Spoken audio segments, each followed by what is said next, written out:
The moment someone disrespects you, your first instinct is to react. Block them, confront them, chase them for closure. Defend yourself, make them understand. I'm going to tell you why all of those responses give them exactly what they want, and why doing nothing is the most powerful move you can make. This isn't about playing games. This isn't about manipulation. This is about understanding human psychology and using it to protect your peace while making them question everything. Let me start with a story that changed how I handle disrespect forever. 2 years ago, I was seeing someone.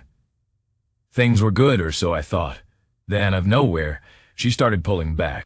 Short texts, canceled plans, distant energy. Instead of asking what was wrong like a normal person, she just disappeared. Ghosted. After 3 months of dating, just gone. My first reaction?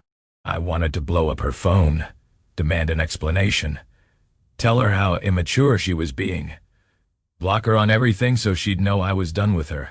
Every fiber of my being wanted to react, but I didn't.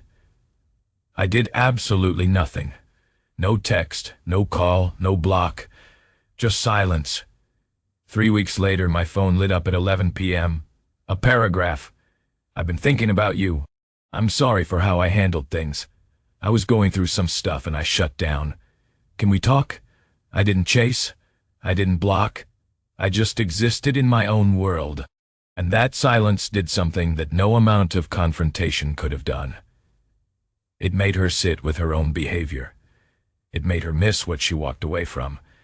It made her come back on her knees. That's the power of strategic non-reaction. And once you understand how it works, you'll never waste energy on petty responses again. Here's the psychology. When someone disrespects you, ghosts you, plays games with you, they're expecting one of two reactions. Either you'll chase them, which proves you need them, or you'll lash out, which proves they got under your skin. Both reactions feed their ego. Both confirm they have power over you. But when you do neither, when you just go silent and move on with your life, that's when their mind starts spinning. That's when the power shifts completely. Think about it. Blocking someone is a reaction. It says, "You hurt me so much that I need to create a barrier between us." Even though you think you're protecting yourself, what you're really doing is showing them they affected you deeply enough to take action. Chasing someone is even worse. It says, "Please come back. Please explain. Please give me closure." You're handing them all the power and begging for scraps of their attention. But silence? Silence says nothing. And that ambiguity is torture for the human brain. They don't know if you're hurt or indifferent. They don't know if you're thinking about them or you've already moved on. They don't know if you hate them or simply don't care. And that not knowing eats at them like nothing else. Let me break down exactly what happens in their head when you go silent. Week 1. They feel relieved. Good. They're not bothering me. I made the right choice. They might even feel a little smug about it. They're expecting you to crack any day now. Week 2. Confusion starts creeping in. Wait, they're really not reaching out? Not even to yell at me? They start checking your social media. They wonder what you're doing, who you're with. They expected a reaction by now. Week 3. Doubt enters. Did I mess up? Are they actually okay without me? Did they not care as much as I thought? The power dynamic has flipped. Now they're the ones wondering about you. Week 4 and beyond. They break. They reach out. They need to know. They need to feel like they still have some effect on you. Because the silence has become unbearable. This is the pattern. Almost every single time. But here's the critical part. This only works if you actually move on internally, not just externally. If you go silent but you're secretly checking their profile every day, obsessing over what they're doing, waiting for them to come back, you're not really silent. You're just pretending. And that energy will leak through. True silence means internal indifference. It means genuinely continuing your life as if they're not a factor. You're not silent as a tactic to make them come back. You're silent because you've decided they're no longer worth your mental real estate. When that shift happens internally, when you genuinely stop caring, that's when they feel it. And that's when they can't stay away. I'll give you another example. I had a friend who betrayed my trust, talked behind my back, spread private information. When I found out, he expected me to confront him, to explode, to cut him off publicly. I did none of that. I just stopped engaging. No explanation. No drama.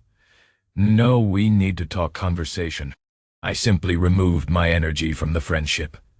For weeks he acted like nothing happened. Then he started making indirect comments in group settings, trying to get a reaction. Nothing. Nothing. Then he started reaching out directly. "Hey man, we haven't talked in a while. Everything good?" I kept my responses short and polite but distant. No accusations, no rehashing the past. Just a clear, energetic boundary that said, "We're not close anymore, and I'm okay with that." That drove him crazy, because he couldn't fight me. He couldn't defend himself. There was no conflict to engage with. Just a wall of calm indifference. Eventually he confessed everything and apologized, not because I demanded it, but because my silence made him confront his own actions. That's the power of non-reaction. You become untouchable. But let's address the biggest objection. Doesn't blocking give me peace? Doesn't it help me move on? Sometimes, yes. If someone is genuinely toxic, harassing you, or you need a hard boundary for your mental health, block away. This isn't about tolerating abuse, but in most cases, blocking is emotional. It's a reaction driven by hurt, anger, or the need to feel in control. And reactions are what keep you trapped in the dynamic. Here's a better approach. Mute them. Most social media platforms let you mute someone without blocking them. They can't tell. You don't see their content. But you haven't given them the satisfaction of a visible reaction. Even better, just stop looking. You don't need to block someone to stop giving them attention. You need discipline and self-respect.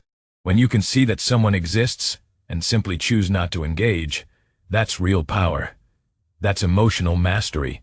Blocking is for people who don't trust themselves to ignore. Silence is for people who have already moved on. Now let's talk about what you should do instead of blocking or chasing. Because non-reaction doesn't mean you sit around doing nothing with your life. It means you redirect all that energy into yourself. Step 1. Feel the emotions. Don't suppress them. If you're angry, be angry. If you're hurt, be hurt. Sit with it. Journal about it. Talk to a friend. Process it fully. But don't project it outward. Don't give them the power of seeing you in pain. Step 2. Cut the digital stalking. Delete their number if you need to. Mute them on social media. Stop checking their profiles.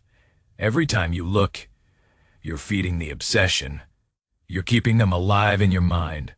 Stop giving them that real estate. Step 3. Invest in yourself. Go to the gym. Work on your business. Spend time with people who value you. Build something. Create something. Focus on becoming the version of yourself that makes your silence even more powerful because you're genuinely thriving. Step 4. If they reach out, and they will, don't react immediately. Let it sit for a day, maybe 2. Not as a game, but because you need to check in with yourself. Do you actually want to respond? Or are you just reacting out of habit? If you do respond, keep it brief and neutral. Don't give paragraphs. Don't rehash the past. Don't ask for explanations. Just simple, calm, detached. Thanks for reaching out. I've been focused on other things. Take care. That's it. No door left open.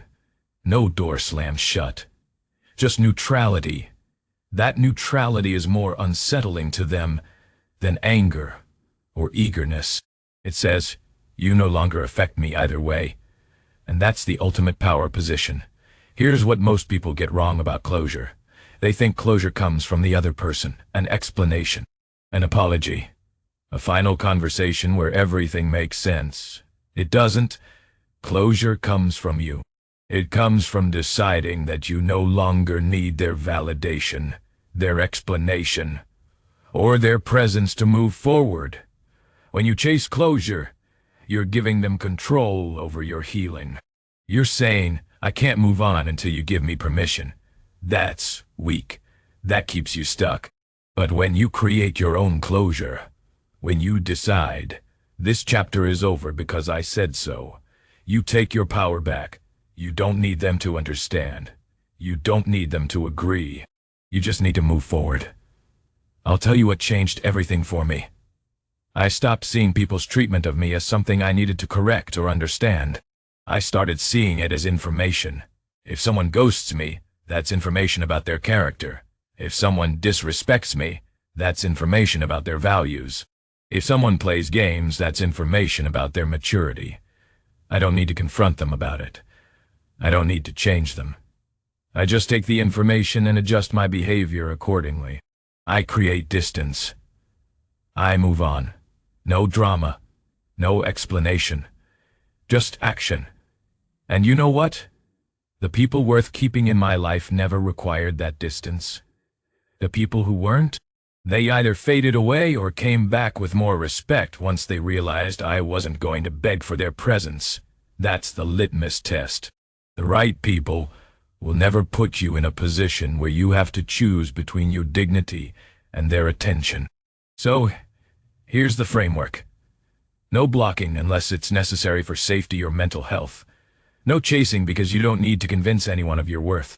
No explaining yourself to people who aren't listening. Just silence. Indifference. And a life so full that their absence doesn't leave a hole. Let them sit with their choices. Let them wonder about you. Let them see through social media or mutual friends that you're thriving without them. Let them come back if they want. But by then, you're so far ahead that their return doesn't even register as significant. That's the ultimate revenge. Not blocking, not confronting, not proving anything.